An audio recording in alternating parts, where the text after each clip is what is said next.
Welcome to Lincoln American University. I'll be talking about airway and ventilatory management in a trauma victim or in an injured patient.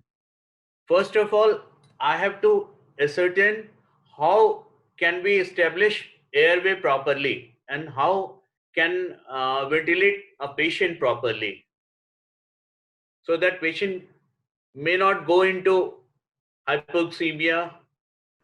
What are the objectives of this airway and ventilatory management? These are the objectives: identification of airway compromise, recognition of signs and symptoms of acute airway obstruction, techniques for patent airway, confirmation for adequacy of ventilation and oxygenation, definitive airway steps necessary for maintenance of oxygenation before, during, and after stabilizing a definitive airway.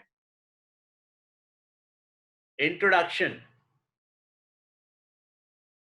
The inadequate delivery of oxygenated blood to the brain and other vital structures are the quickest killer of injured patients. Prevention of hypoxemia requires a protected, unobstructed airway and adequate ventilation, which take priority over management of all other conditions. An airway must be secured, oxygen delivered, and ventilatory support provided. Supplemental oxygen must be administered to all patients. Aspiration of gastric contents. Sometimes patient aspirates their own gastric contents and may go into choking. Then how do I know the airway is adequate? First of all, we have to identify the life-threatening airway compromise and to recognize problems and involving. Problem recognition. Suppose there is maxillofacial trauma. Trauma to face demands aggressive airway management. The mechanism for this injury is exemplified by an unbelted automobile passenger who is thrown into the windshield and dashboard. Trauma to the midface can produce fractures and dislocations that compromise the nasopharynx and oropharynx. Facial fractures can be associated with hemorrhage, increased secretions, and dislodged teeth, which cause additional difficulties in maintaining a patent airway. Fractures of the mandible, especially bilateral body fractures, can cause loss of normal airway support. Airway obstruction can result if the patient is in a supine position. Patients who refuse to lie down may be experiencing difficulty in maintaining their airway or handling secretions. So, if there is secretions in oral cavity, patient can aspirate that secretion and that may go into the lungs, which can cause hypoxia also, and ultimately patient can die of that. So we have to, if we are in the field or at the site of accident, then we can turn the head of the patient towards the left side, or if we are sitting in the ER emergency room, we have to suck out all the secretions from the oral cavity and nasal cavity. So maxillofacial trauma can complicate the management of a patient or injured patient.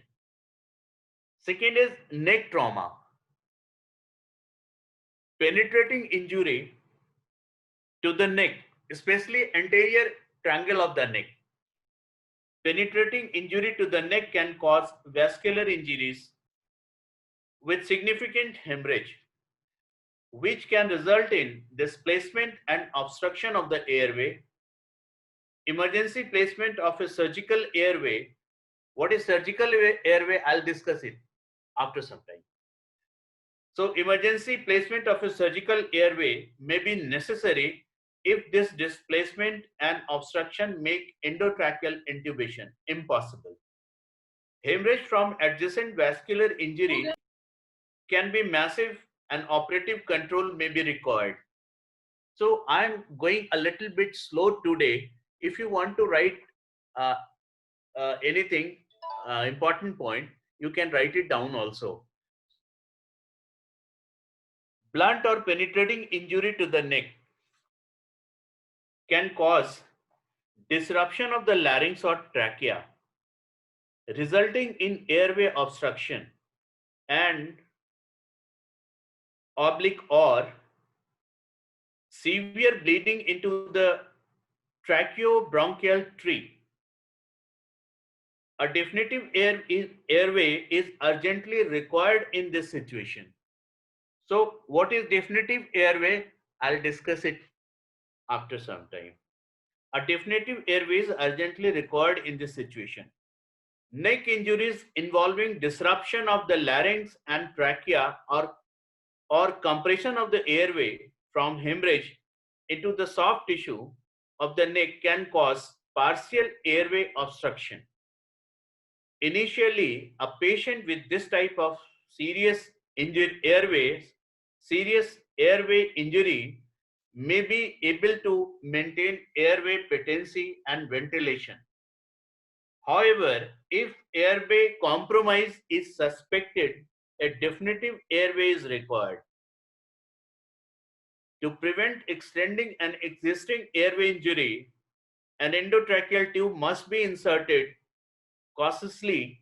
Loss of airway patency can be precipitous and an early surgical airway usually is indicated.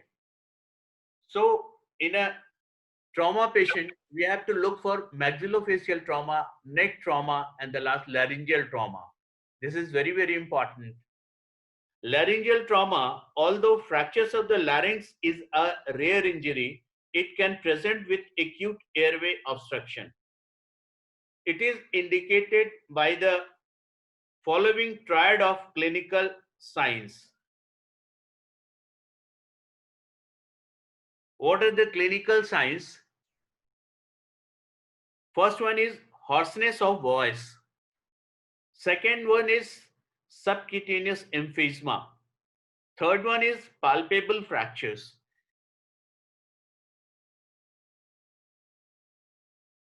So suddenly you feel that in an injured patient, there will be hoarseness of voice and subcutaneous emphysema in the neck and around the neck, and palpable fractures of the neck.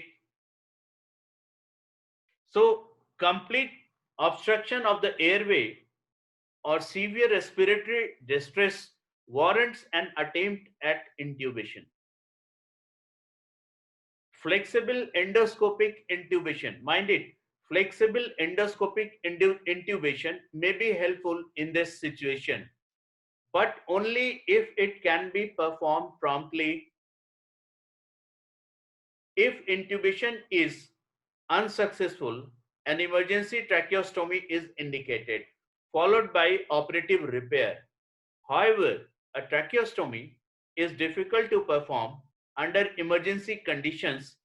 It can be associated with profuse bleeding and can be time consuming. Surgical cricothyroidotomy, although not preferred for this situation, can be a life-saving option. Penetrating trauma to the larynx or trachea is overt and requires immediate management. And now coming to the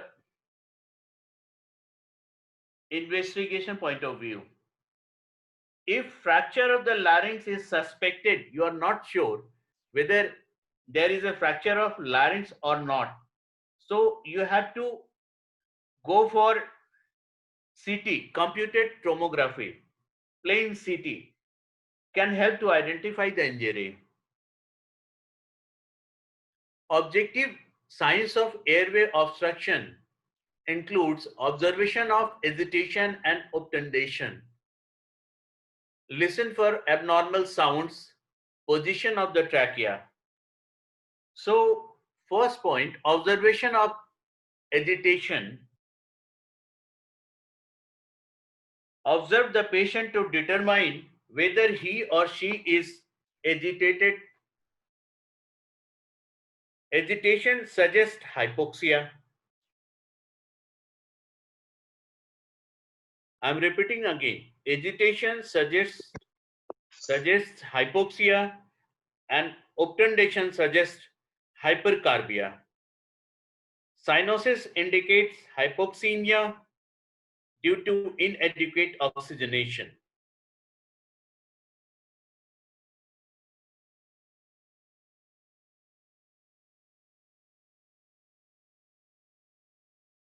It is identified by inspection of the nail bed of the injured patient and circumferal skin.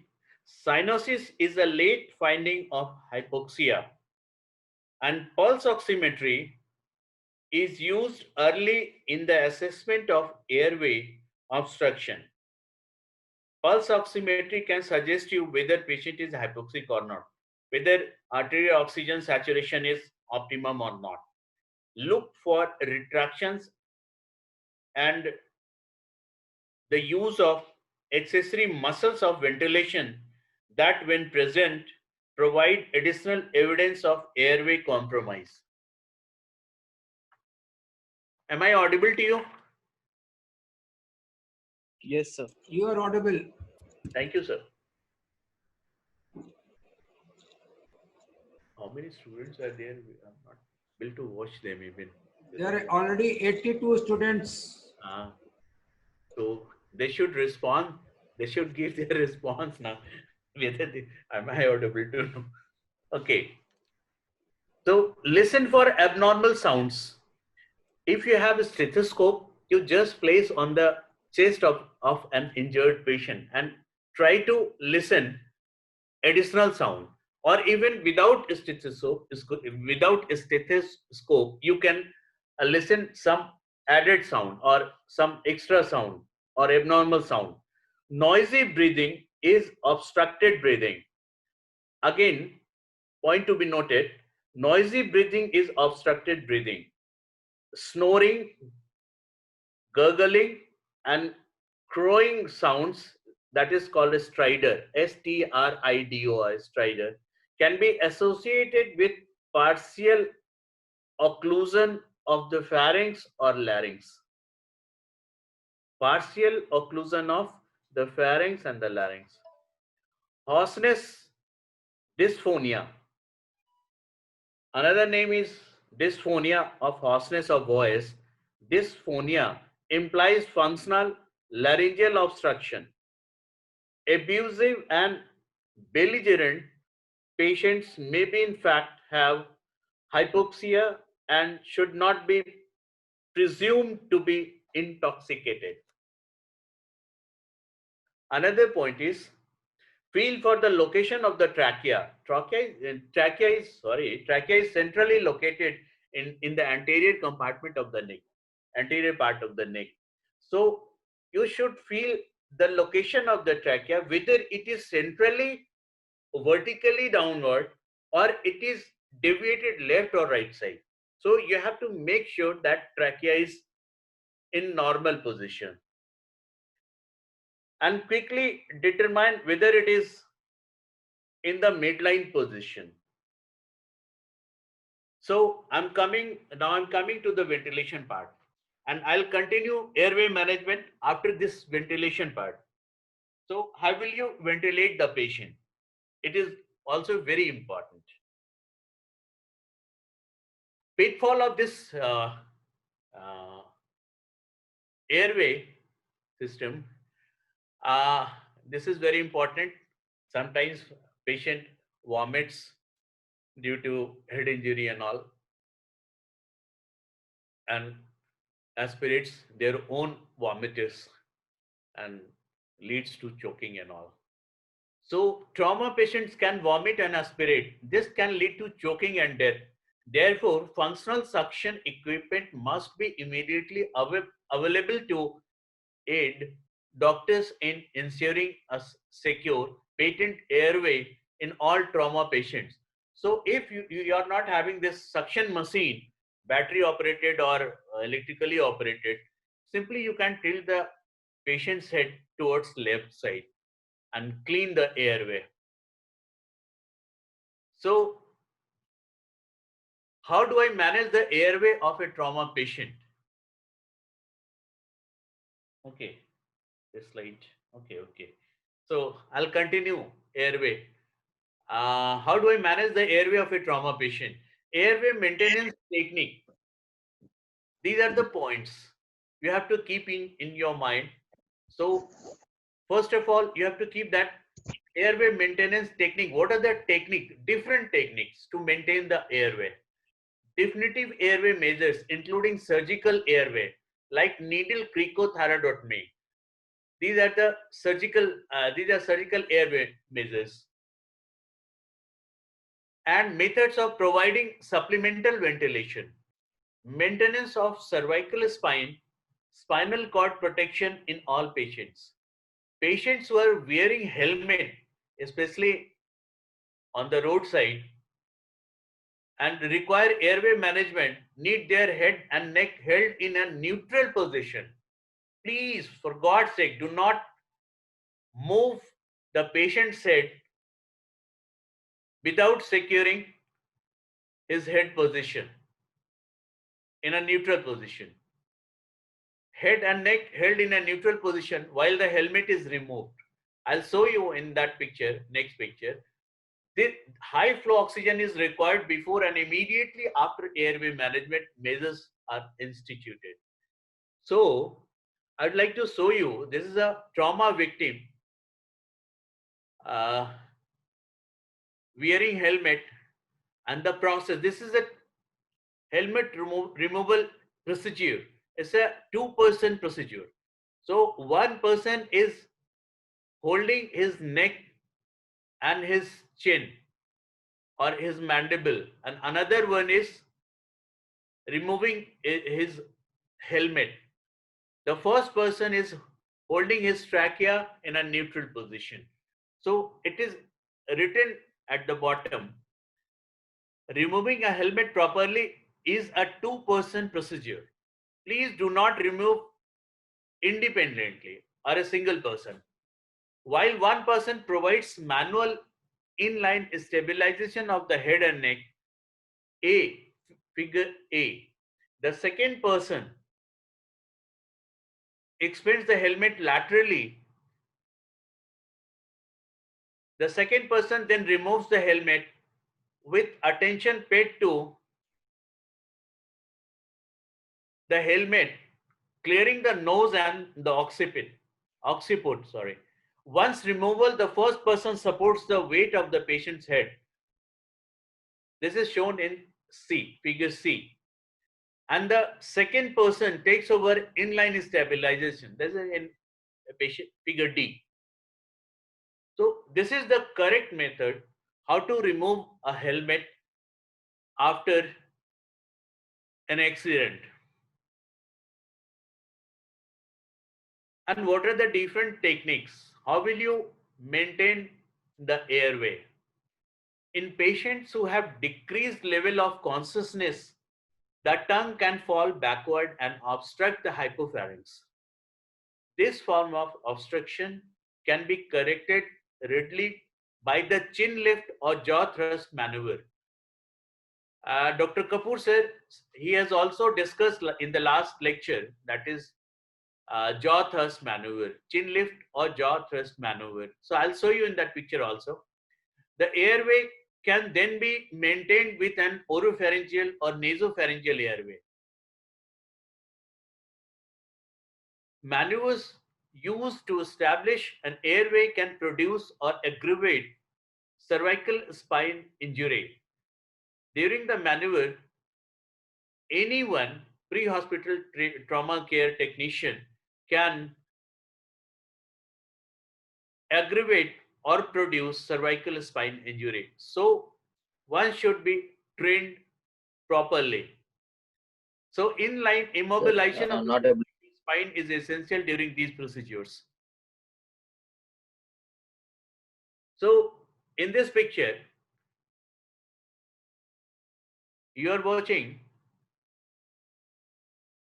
just just see, uh, healthcare provider is standing left side of the patient towards his head. So from the help of his left hand, he is trying to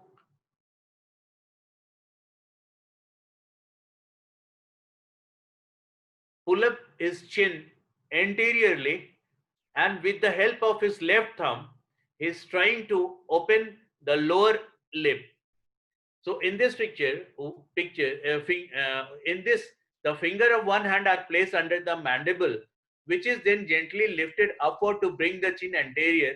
The thumb of the same hand lightly depresses the lower lip to open the mouth. The thumb also may be placed behind the lower incisors, and simultaneously the chin is gently lifted.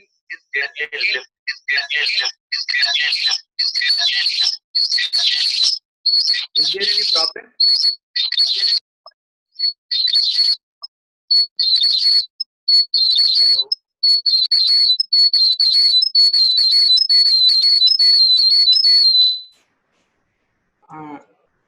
Is there any problem? Something wrong in the reception.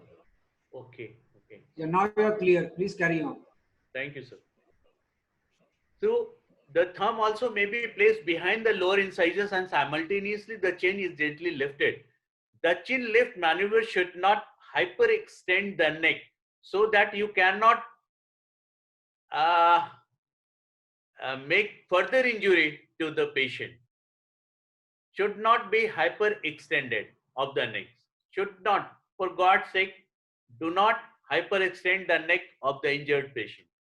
This is useful for trauma victims because it can prevent converting a cervical fracture without cord injury into one with cord injury.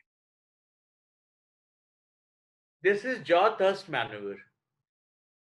It is performed by grasping the angles of the lower jaw, one hand on each side, and displacing the mandible forward. When this method is used with a face mask of a bag mask device, a good seal and adequate ventilation can be achieved. Care must be taken to prevent neck extension. This is the jaw thrust maneuver to establish an airway. So these are the correct methods how to maintain airway. So one should be aware of this method. If you don't know this kind of management, you may not be able to manage the patient within 10 seconds of injury. Oropharyngeal airway. What is oropharyngeal airway? Oropharyngeal airway, this is a device introduced through the oral cavity, and the procedure is OP airway are inserted into the mouth behind the tongue. Please remember, behind the tongue. Initially, the preferred technique is to use a tongue blade to depress the tongue and then insert the airway posteriorly, taking care to not push the tongue backward, which would block the airway rather than clear it. This device must not be used in conscious patient because it can induce gagging, vomiting, and aspiration. So especially this is for unconscious patient.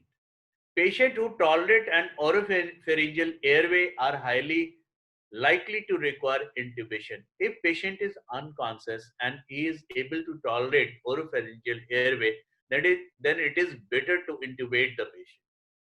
An alternative technique is to insert the oral airway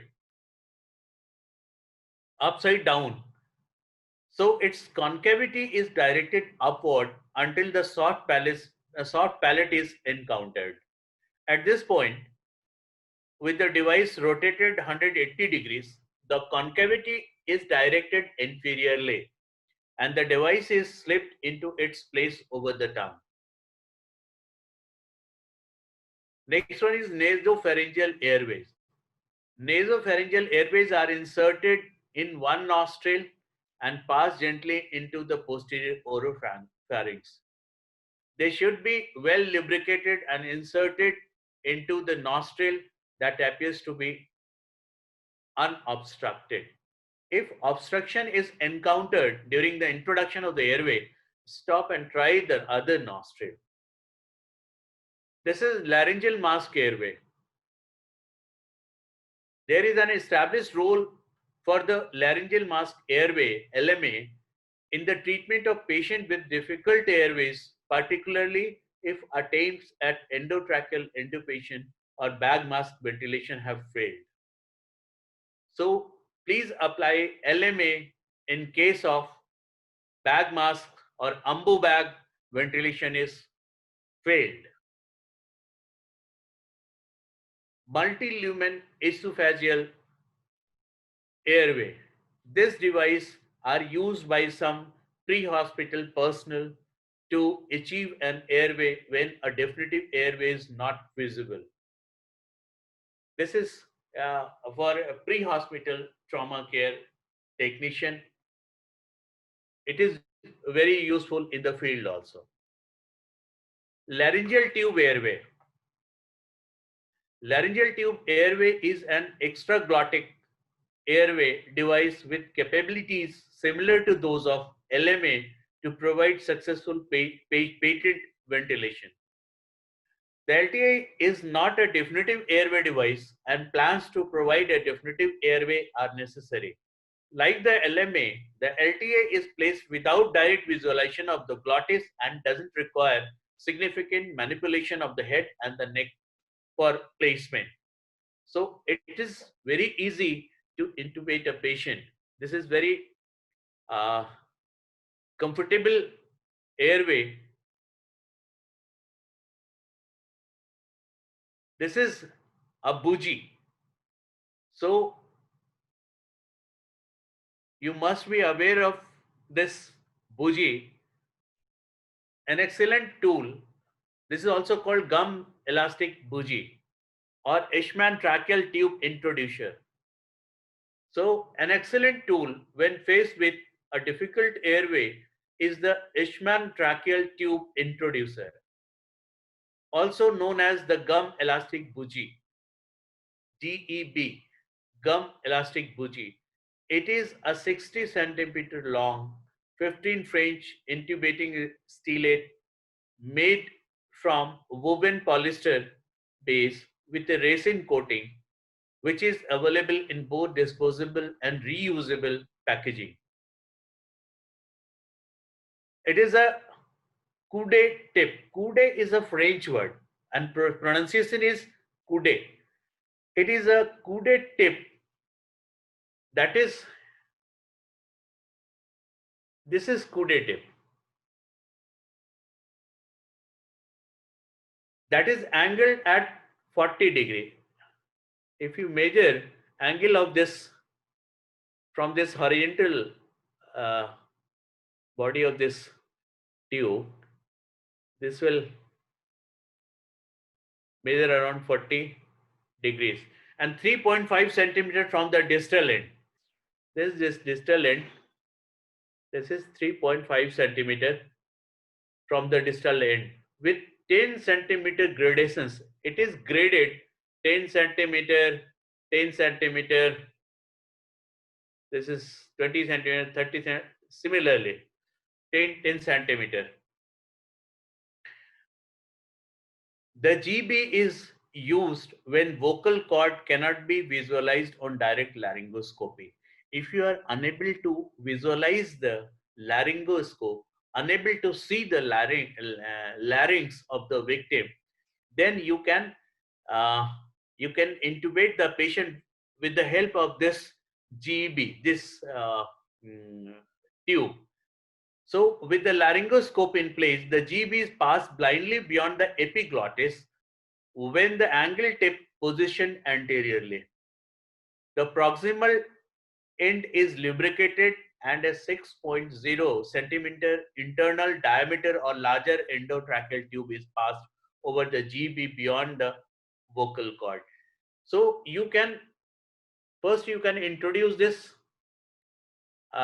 this bougie, and over this or through this bougie you can use as a guide also, and you can introduce this endotracheal tube. It will go directly to the epiglottis, even beyond the epiglottis. So your purpose is solved. Definitive airway. What is definitive airway? A definitive airway requires a tube placed in the trachea with the cuff inflated, the tube connected to some form of oxygen enriched assisted ventilation, and the airway secured in place with tape. There are three types of definitive airway. So keep in your mind, there are three types of definitive airway: orotracheal tube, nasotracheal tube, and surgical airway, that is cricothyroidotomy or tracheostomy. The criteria for establishing a definitive airway are based on clinical findings and include presence of a closed head injury requiring assisted ventilation.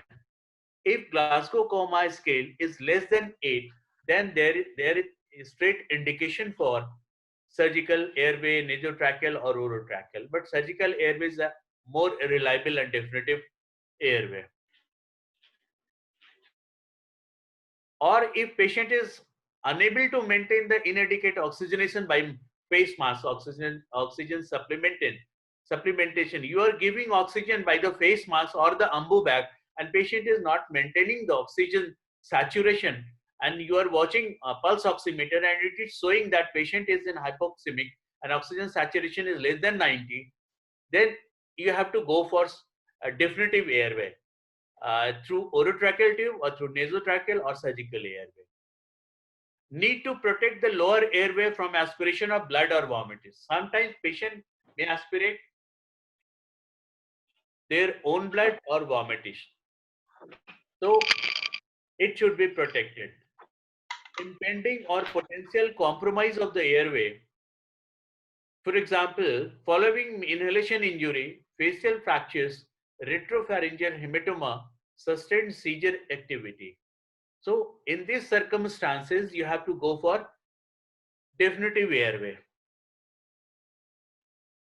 These are the criteria. So indication for definitive airway: need for airway protection if patient is unconscious, need for ventilation or oxygenation, that is apnea, neuromuscular paralysis, unconscious, if patient is unconscious. So severe maxillofacial fractures, inadequate respiratory efforts, tachypnea, hypoxia, hypercarbia, cyanosis, risk for aspiration, bleeding and vomiting. If patient can bleed or aspirate, and even he or she can aspirate their own vomitus, in that situation, the severe closed head injury with need for brief hyperventilation if acute neuralgic deterioration occurs. In both the situations, you have to go for definitive airway. Risk for obstruction, neck hematoma, laryngeal or tracheal injury, stridor, massive blood loss, and need for volume resuscitation. So there is a flow chart. You have to go through this. This is very easy to understand in what situation what to do and what not to do. Which one is more important? So be prepared. Equipment, suction. First of all, you have to clear the airway through suction machine. Oxygen, bag mask, laryngoscope, gum elastic bougie, laryngeal mask airway, laryngeal tube airway, surgical or needle cricothyroidotomy, kit, endotracheal tube, pulse oximetry, carbon dioxide detection device, drugs, and protect C spine. Pre-oxygenate. If you are going to intubate the patient or you want to maintain the airway, first of all, you have to oxygenate the patient. So O2 plus or minus bag mask or oral airway or nasal airway, able to oxygenate. Then you don't have to do definitive airway if able to oxygenate? If answer is no, then definitive airway, surgical airway. If patient is able to oxygenate, answer is yes, he can oxygenate.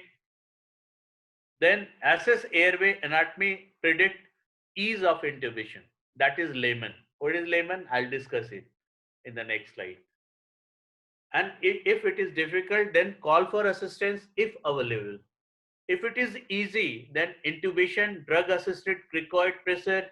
If you are unsuccessful or patient is unsuccessful, then consider adjunct, that is GB, LMA and LTA. Call for assistance, consider awake intubation. In that situation also definitive airway and surgical airway. Endotracheal intubation. Although it is important to establish the presence or absence of a cervical spine fracture. Whether patient is having cervical fracture or not. So you have to do endotracheal intubation. Obtaining a C-spine X-ray should not impede or delay placement of a definitive airway when one is clearly indicated. If patient requires definitive airway, then you should not wait for cervical spine X-ray to look for whether there is fracture or not.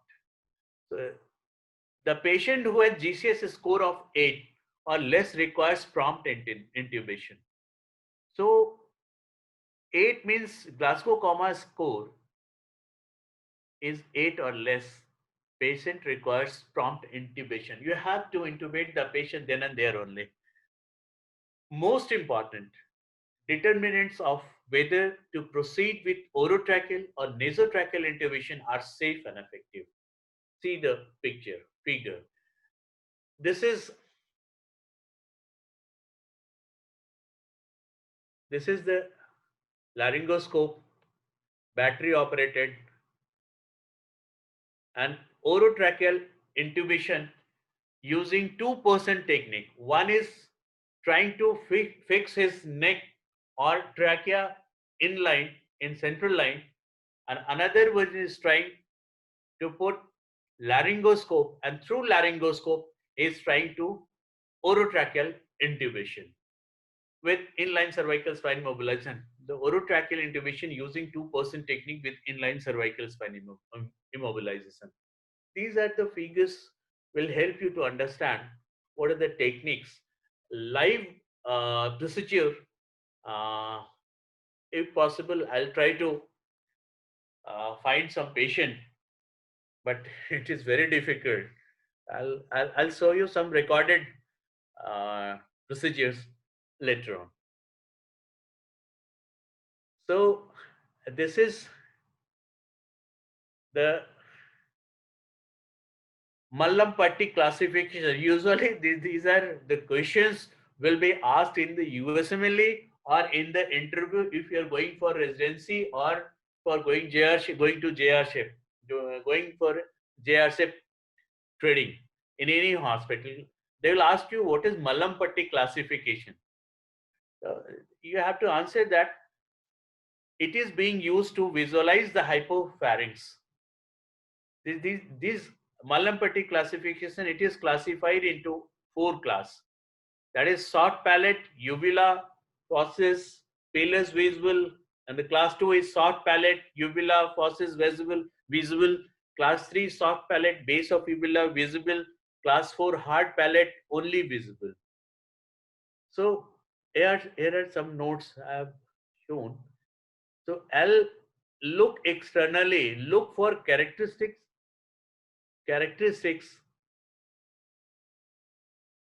that are known to cause difficult intubation or ventilation. This is class 1. This is so short palate, uvula, fauces, pillars visible. Okay. In class 2, short palate, uvula, fauces visible. Pillars are not visible. Okay. And this is class 3, soft palate, base of uvula visible. Soft at base of uvula is visible. And this is class 4, hard palate only visible. This is hard palate is only visible. So this situation is very good, most suitable. Evaluate the 3-3-2 rule. What is 3-3-2 rule? To allow for alignment of the pharyngeal, laryngeal and oral axis and therefore simple intubation. The following relationship should be observed. The distance between the patient's incisor teeth should be at least 3 fingers breadth. The distance between the hyoid bone and the chin should be at least 3 fingers breadth. And distance between the thyroid notch and floor of the mouth should be at least 2 finger breadths. So in this picture, it is clearly visible to allow for alignment of the pharyngeal, laryngeal and oral axis and therefore simple intubation. The following relationship should be observed. The distance between the patient's incisor teeth should be at least 3 fingers breadth. And the distance between the hyoid bone and the chin should be at least 3 fingers breadth. This is 3 fingers from hyoid bone. And the distance between the hyoid notch, from the thyroid notch and the floor of the mouth should be at least 2 fingers breadth. 2 fingers. This is thyroid notch. Here is thyroid notch. And from here, at least 2 fingers breadth. From here, this is 2 fingers breadth. And this is 3 fingers. So, Mallampatti is the classification.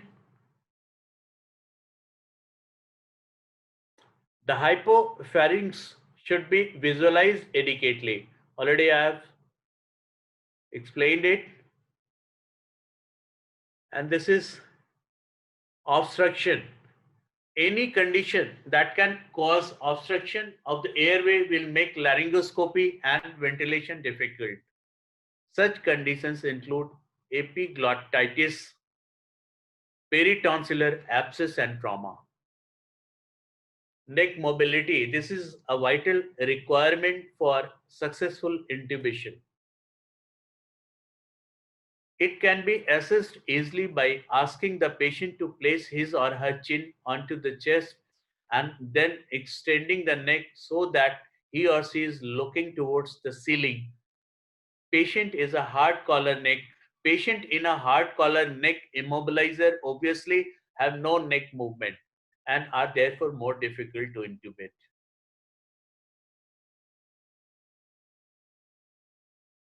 And now I'm coming to surgical airway. So the inability to intubate the trachea is a clear indication for creating a surgical airway. I told you earlier, if you are unable to intubate the trachea, then there is only option for needle cricothyroidotomy, surgical cricothyroidotomy. So I'll show you in this picture. This is needle cricothyroidotomy, performed by placing a large caliber plastic cannula through the cricothyroid membrane into the trachea below the level of obstruction. So this is done in a very emergency situation. If you are unable to do the airway in the airway management, if you are unable to put the oropharynx or nasopharynx airway, then you have to do this needle cricothyroidotomy.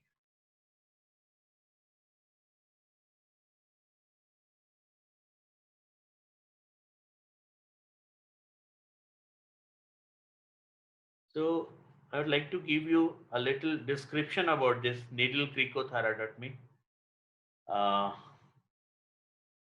Insertion of a needle through the cricothyroid membrane or into the trachea is a useful technique in emergency situation that provides oxygen or a short-term basis until a definitive airway can be placed.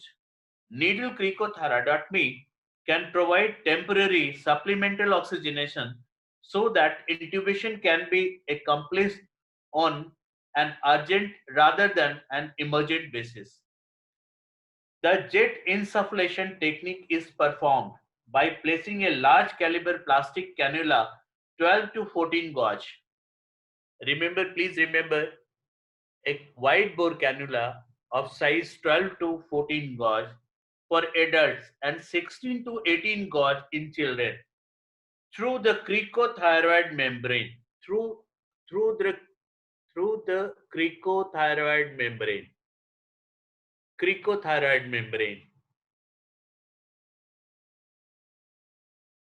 Sir, can you please repeat that? Okay, the jet insufflation technique. Why jet inflation technique is required or is performed? Because patient is in air hunger in that situation. Patient is in cyanosis, is in choking. So you have to prevent from that situation. You have to save the patient in that critical situation. You have to put a wide bore, wide caliber plastic cannula of size 14 to 12 to 14 gauge for adults and 16 to 18 gauge in children through the cricothyroid membrane. Through the cricothyroid membrane. That is very important. Through the cricothyroid membrane. The trachea, below the level of obstruction. Below the level of obstruction. Suppose patient is suffering from anaphylactic shock in the field or somewhere and you are nearby to them. There is chances of angioedema. Patient is unable to breathe. Then what will you do in that situation? You have to either go for needle cricothyroidotomy or for this surgical cricothyroidotomy. So in that situation, you have to put a wide bore cannula to save the patient. Then cannula is then connected to oxygen at 15 liter per minute. Please remember 15 liter per minute. That is 40 to 50 psi with a Y connector or a side hole cut in the tubing between the oxygen source and the plastic cannula. Oxygen source through the oxygen cylinder or bedside wall mounted oxygen supply system. Intermittent insufflation, a second and 1 second and on the 4 second off. Intermittent insufflation, that is you have to off this supply system for 1 second and at an interval of 4 second also. Can then be achieved by placing the thumb over the open end of the Y connector or the side hole. You can achieve this intermittent insufflation by placing your thumb over the open end of Y connector or the side hole. The patient can be adequately oxygenated for only 30 to 45 minutes using this technique, and only patient with normal pulmonary function do not have a significant chest injury may be oxygenated in this manner. During the 4 seconds that the oxygen is not being delivered under pressure, some exhalation occurs. Because the inadequate exhalation, carbon dioxide slowly accumulates, limiting the use of this technique, especially in patients with head injuries. So jet insufflation is required with precaution.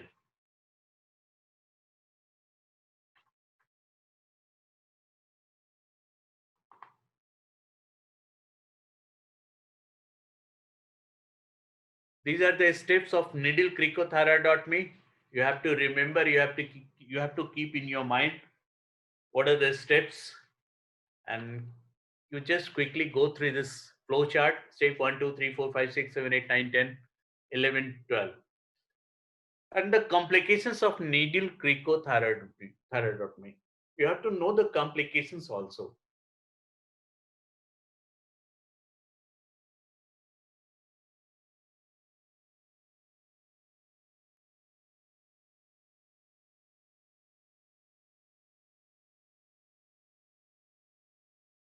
I'm waiting for your response. Have you gone through this step or not?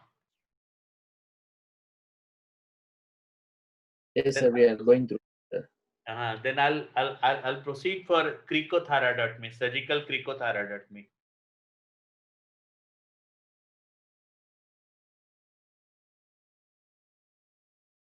Everything you have to keep in your mind. So can you please explain the step once? I beg your pardon? Please explain the step one, sir. Okay, assemble and prepare oxygen tubing. So oxygen tubing, you have to arrange in a sequence from oxygen cylinder to the indicator attached to the cylinder, whether you are giving 5 liter per minute or 10 or 12 liter per minute. So you have to attach the tubing. By cutting a hole toward the end of the tubing, connect the other end of oxygen tubing to an oxygen source, that is cylinder, capable of delivering 50 psi or greater at the nipple, that ensure the free flow of oxygen through the tubing. And the second step is place the patient in a supine position. Assemble 12 or 14 gauge 8.5 centimeter over the needle catheter to a 6 to 12 milliliter of syringe. Surgically prepare the neck using antiseptic soap. Palpate the cricothyroid membrane anteriorly between the thyroid cartilage and the cricoid cartilage. Stabilize the trachea with the thumb and forefinger of one hand to prevent lateral movement of the trachea during the procedure. You can even palpate your trachea also. How to fix it? You can fix it by yourself also. Puncture the skin in the midline with a 12 or 14 gauge needle attached to a syringe directly over the cricothyroid membrane. That is mid-sagittally. A small incision with a number 11 blade facilitates passage of the needle through the skin. A little big nick is required in the anterior neck uh, on the cricothyroid membrane. A little, very small, less than 0.5 mm is required to easily go through that area. When the needle should pass through that area. Direct the needle at a 45-degree angle caudally. So first you go vertically downward, then you have to go towards patient's leg, yani caudally, means caudally, and you are trying from the head end cephalically, from the cephalic area or from the side of the patient, right side of the patient. So direct the needle at a 45-degree angle caudally while applying negative pressure to the syringe. First, you have to aspirate the syringe, whether it is in trachea or in the esophagus, or is there any blood in the syringe. If there is blood, you just leave it. Try another attempt. Carefully insert the needle through the lower half of cricothyroid membrane. Aspirating as the needle is advanced. Just as you are going downward, you have to aspirate the syringe also. If something is coming out or not, if it is in right place, only air will come out. Note the aspiration of air, which signifies entry into the tracheal lumen. If aspiration of air, then you are in the safe area. Remove the syringe and withdraw the stellate while gently advancing the catheter downward into the position, taking care not to perforate the posterior wall of the trachea. You have to keep your needle in between the anterior and posterior wall of the trachea. Attach the oxygen tubing over the catheter needle hub and secure the catheter to the patient's neck. Intermittent ventilation can be achieved by occluding the open hole cut into the oxygen tubing with your thumb for 1 second and releasing it for 4 seconds. I think you got this point. Step 12. Is there any confusion? Sir, is the patient, I just have a question. Is the patient may go for hyperventilation during this time? No.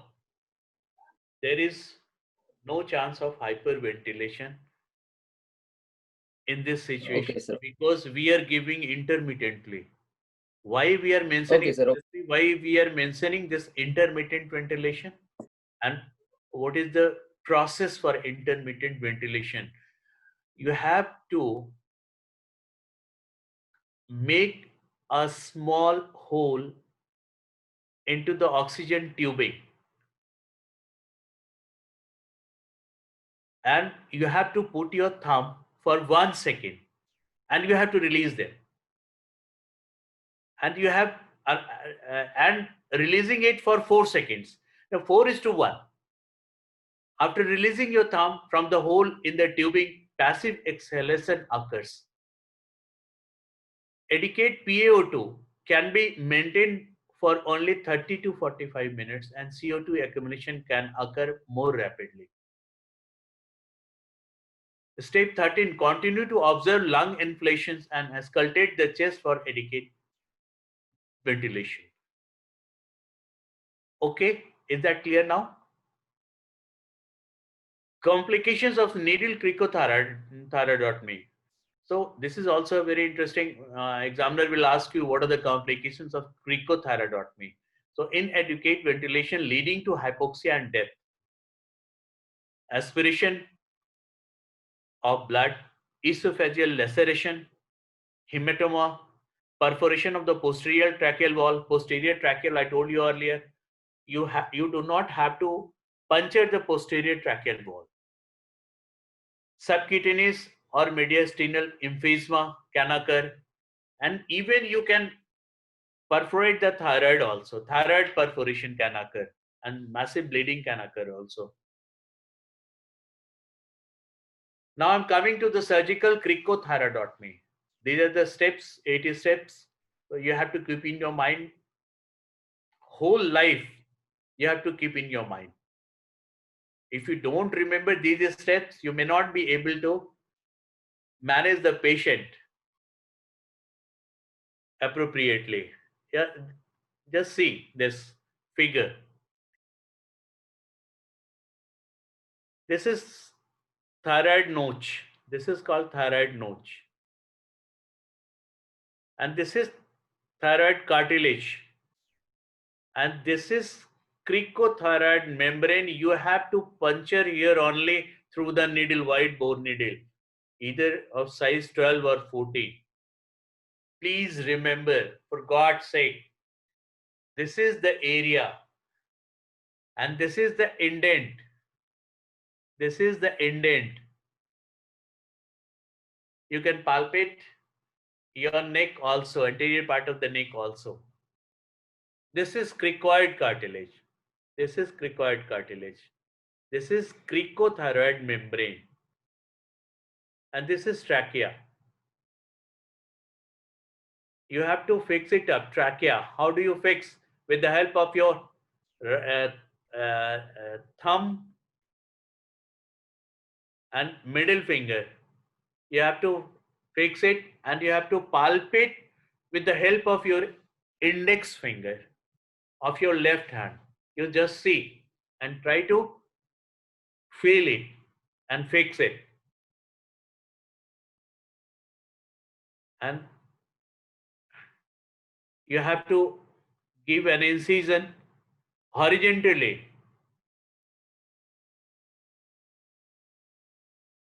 in between cricothyroid membrane and cricoid cartilage.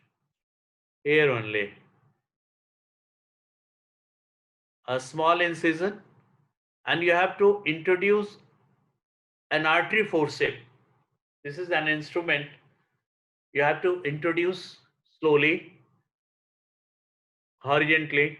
Then you have to rotate it either clockwise or anti-clockwise. It is better to rotate it anti-clockwise, vertically at the angle of 90 degree. You just see. And then you have to open the blade. You have to open the blade of this artery forceps, and you have to introduce the airway. Sir, not able to hear. I'm not able to hear you. Okay. No problem. So, surgical cricothyroidotomy place the patient in a supine position with the neutral position.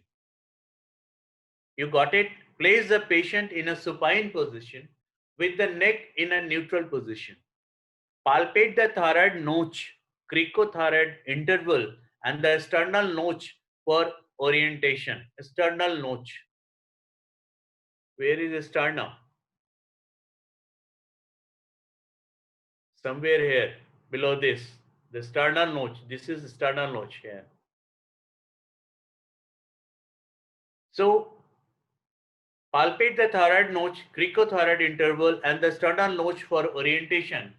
Assemble the necessary equipment, surgically prepare and anesthetize the area locally with the help of 2% xylocaine. If the patient is conscious, stabilize the thyroid cartilage with the left hand and maintain stabilization until the trachea is intubated. Step 6. Make a transverse incision. As I told you earlier, make a transverse skin incision over the cricothyroid membrane and carefully incise through the membrane transversely. Insert the hemostat, that is artery forceps, that is also called hemostat, or tracheal spreader into the incision. Another instrument is tracheal spreader, and you have to introduce that tracheal spreader into the that open area and rotate it 90 degree to open the airway. To open means to widen up, to widen that area after rotating this instrument anti-clockwise with the help of your right hand. So insert a proper size cuffed endotracheal tube or tracheostomy tube, usually a number of 5 or 6, that is adult size, into the cricothyroid membrane incision, directing the tube distally into the trachea. It is clear. It is clearly visualized in this area. This is endotracheal tube going downward, and this is the balloon. You have to inflate this balloon also. And this is 9th step. Inflate the cuff and apply ventilation.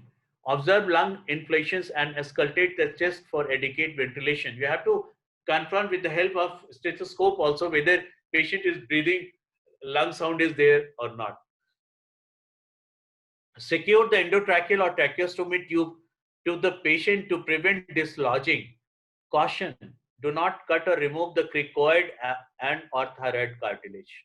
Complications of surgical cricothyroidotomy.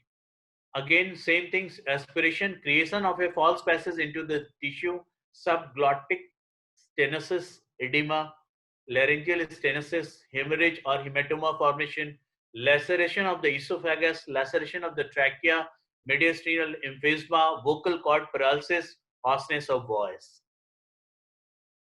And I'll describe a little bit about ventilation. That's a very small part. So ensuring a patient airway, first you have to establish the airway and you have to then ventilate the patient. So ensuring a patent airway is an important step in providing oxygen to the patient, but it is only the first step. An unobstructed airway is not likely to benefit the patient unless there is also adequate ventilation. You have maintained the patent airway and you are not ventilating the patient. Again, this is crime. So you have to ventilate the patient properly, and you must know how to ventilate the patient. The doctor must recognize problems with ventilation and look for objective signs of inadequate ventilation. Problem recognition, ventilation can be compromised by airway obstruction. If there is airway obstruction and you are giving oxygen and patient it is not breathing in, then it is also problematic for the patient. Patient can die of that. Altered ventilatory mechanics or central nervous depressions. If there is central nervous depression, central nervous system depression, patient cannot breathe properly also. So objective signs of inadequate ventilation. So you have to look for movement of chest wall, air entry with the help of your stethoscope, oxygen saturation, peripheral perfusion. You have to apply this pulse oximetry, and through that pulse oximetry, you can see the saturation, whether it is more than 95% or less than 90%. And peripheral perfusion, you can assess even sinuses also through the sinuses, whether sinuses is developing or disappearing. And last time we were discussing about Glasgow Coma scale. So I think all of you are aware of Glasgow Coma scale, and these are the scores.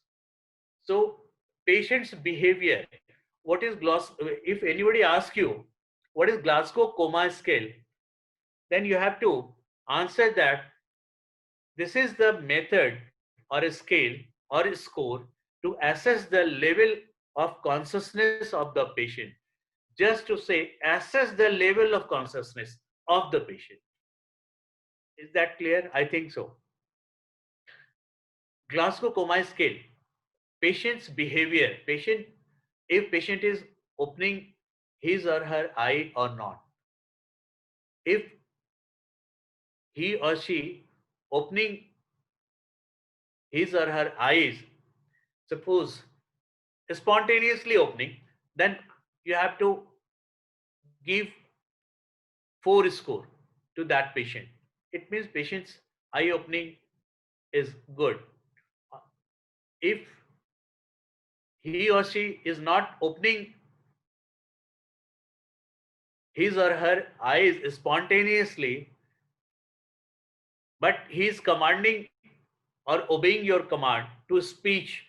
Suppose you are asking, patient is on the bed and with closed eyes, and you are asking, hey, how are you? And patient opens his eyes spontaneously, then you have to give 4 score. If patient is responding to you with a speech, Mr. X and Y, how are you?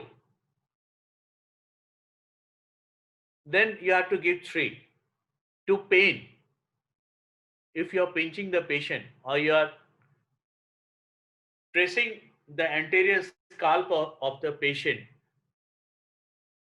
with a good pressure, patient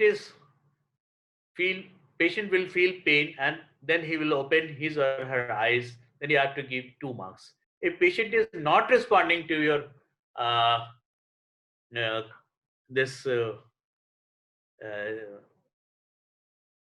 your verbal command, and I'm sorry, your speech or your pain stimulation, or then you have to give only 1 score. Best verbal response, if patient is obeying your command and patient is aware of that, where is he now, he or she is now. If you ask that where are you, if he or she says that he is in the emergency room or in the hospital, then it means, or if he or she says his name, what is his name, what is the date, what is the time, then it means patient is oriented to time, place, and person. If he is confused, then give him 4. Inappropriate word, then give him 3. Incomprehensible sounds, not able to speak properly or complete the sentence or words, then you'll have to give 2 only. If there is no response, means 1. Motor response, so obey commands. Moves to localize pain. If you are touching to his feet, hand, or somewhere in the body, and ask the patient, where is my hand on your body? If he says, or if he obeys the command, then you have to give 6. Moves to localize pain. Where is pain? Then you have to give 5. Flexion withdrawal from pain, you have to give 4 points. Abnormal flexion, decorticate, means 3. Abnormal extension, then you have to give 2. No response, 1. So best response, comatose, the best response is 15. Total score is 15. And comatose client, then 8 or less. Totally unresponsive is 3. So in pre-hospital care, in the field, if there is mass destruction, mass trauma, this score is very useful to triage the patient, which patient needs early treatment, who is in red zone, who is in yellow zone, who is in green zone, who is in black zone. So if patient is in black zone, then there is no need to carry this patient to the hospital. If patient is in patient is having more than 8 score, in between 13 to 15, he needs a light treatment, not vigorous. And patient is having less than 13 Glasgow Coma Scale score, then he needs prompt management. Similarly, in a case of yellow tag patient, so he needs also care, but after red tape patient. And what else? Glasgow Coma score. This is very useful in neurosurgery cases, head injury patients, to assess the level of consciousness in that patient. It is being frequently used. So this is Glasgow Coma Scale. And third lecture on shock and its management to be continued in next class. Whatever slots will be allotted to me, that I don't know. This is up to Dr. Kapoor sir. Thank you very much, Professor Maninder. Can you Sure. tell me which date is suitable to you? We'll schedule it for that. Friday or Saturday, sir? Friday or Sa- Saturday? Saturday would be better, sir. So we place it. We'll confirm it right now. Saturday. We'll Saturday start at 8. at 8:30 p.m. Yeah, 8:30 p.m. Indian time. Sir. Indian time, which means 8:30. which means it will be around 11 a.m. Guyana time. Sir. Okay. Any questions?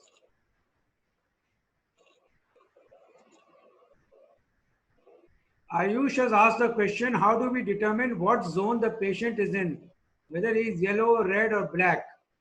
He's talking of triage. Okay, triage. So, just hold on. What is triage? Triage is nothing but to sort out the patient, which patient is more serious and which is less serious. So you can define the term triage. Basically, this is a French word. So meaning to sort, S-O-R-T, sort, to sort. in its military application involves prioritizing victims into categories based on their severity of injury, likelihood of survival, and urgency of care.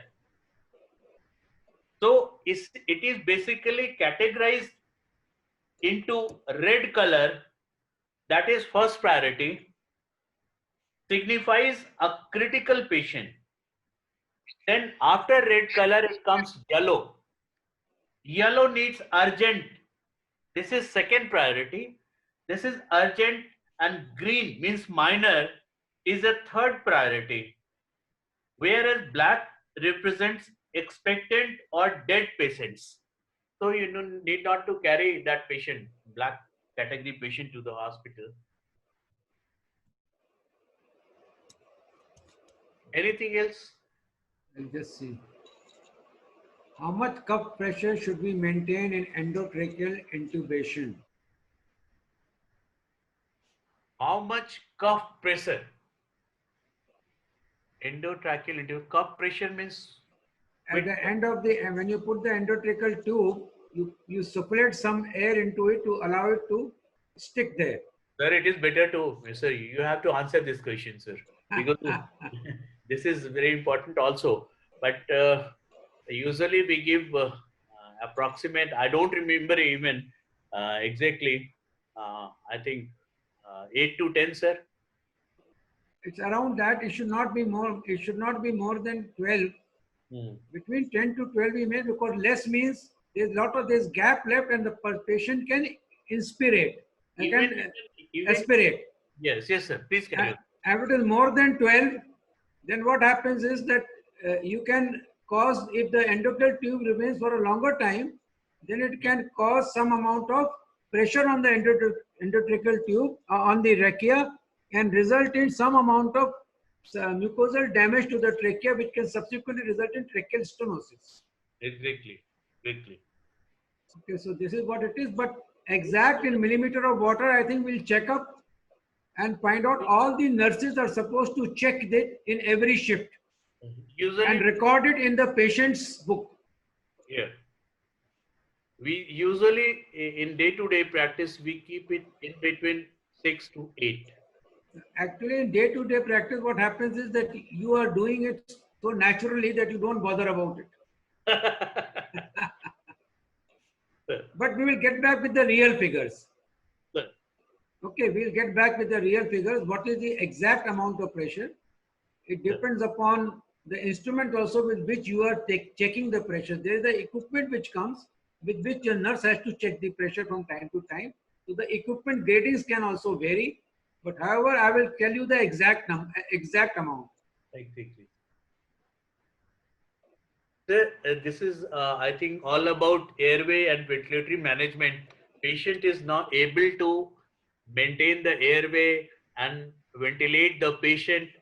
I think this was very important topic, and how much they are benefited for this this lecture, this topic. So I'd like to know from the students if anybody answer or any query. There are queries, but I would better leave some of those queries. One of the queries is, if in case of emergency, this is from Ayush, if in case of emergency needle cricothyroidotomy is performed and it is efficient for 35 to 40 minutes, then what action should be taken afterwards or before 35 to 40 minutes pass? Okay, after that you can go for this surgical cricothyroidotomy for this what do you call that?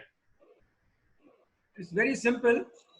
This was an emergency procedure. Yeah, emergency procedure. You have a definitive airway man. Yeah, now you are going to come to definitive airway. By this time, you would have reached that location where he can get definitive airway. Exactly.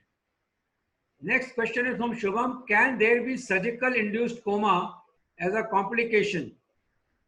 Example, after neurosurgery, can this patient go into coma? If yes, how do we assess it? So this is a very what do you call that? Anticipated question. What will happen in the future? So every patient in neurosurgery that may go into coma without treatment, with the help of treatment. If that depends on the nature of injury. If there is extradural hematoma, if you remove the hematoma through craniotomy, then patient may survive. If you don't remove that hematoma through neurosurgery or through craniotomy, patient, if you remove that hematoma, patient may survive. If you do not remove that hematoma, patient may not survive. So patient may go into what is the question? Go into coma is not necessary for every patient. Patient may go into coma and may not go into coma. Depends on the nature of treatment. Or patients, if patient is patient has approached the emergency room within first hours, then there is high chance of patient survival. Any question from any other student?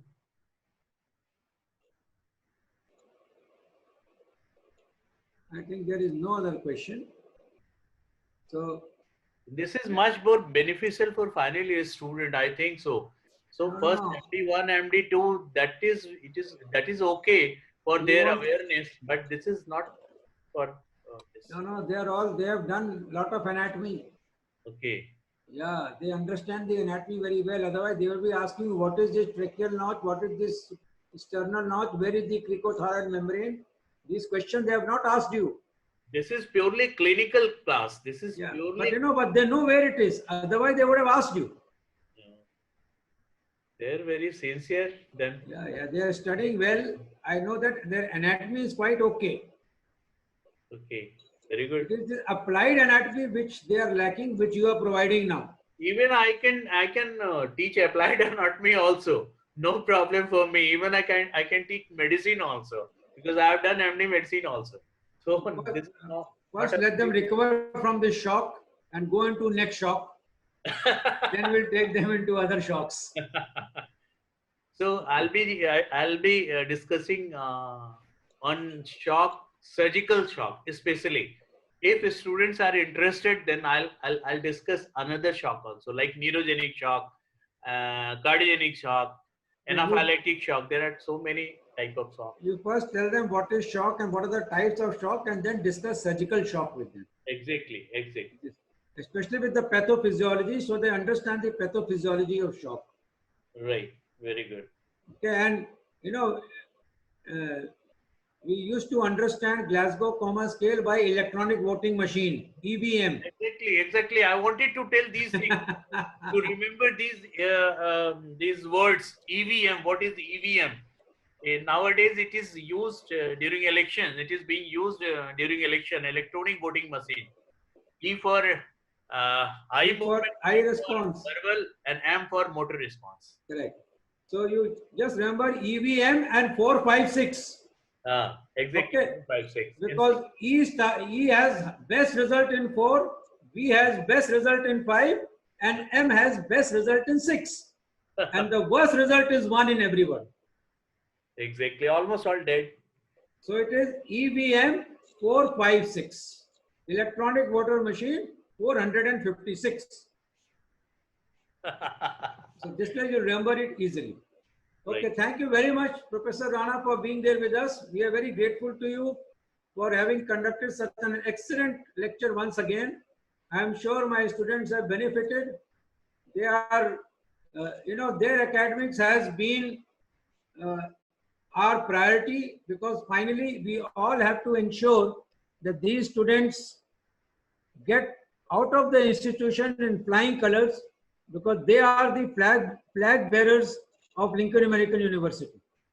And therefore, support from you, Professor Maninder, support from other faculty, that is the only thing that will take them there, and that will take the university there. So I am very grateful to you for sparing your precious time. I know it is past 11 p.m. You deserve your sleep. I think I also deserve my sleep. And true. All of you can have a break and you can attend your other lectures. Now this system of lectures will continue throughout, irrespective of what happens to coronavirus. because in LAU we believe that Corona cannot stop us. Okay, so let us face Corona with full vigor, and we will continue our academic sessions like this. Thank you all very much for your patience. Thank you, Professor, and thank you for being so attentive and asking such wonderful questions.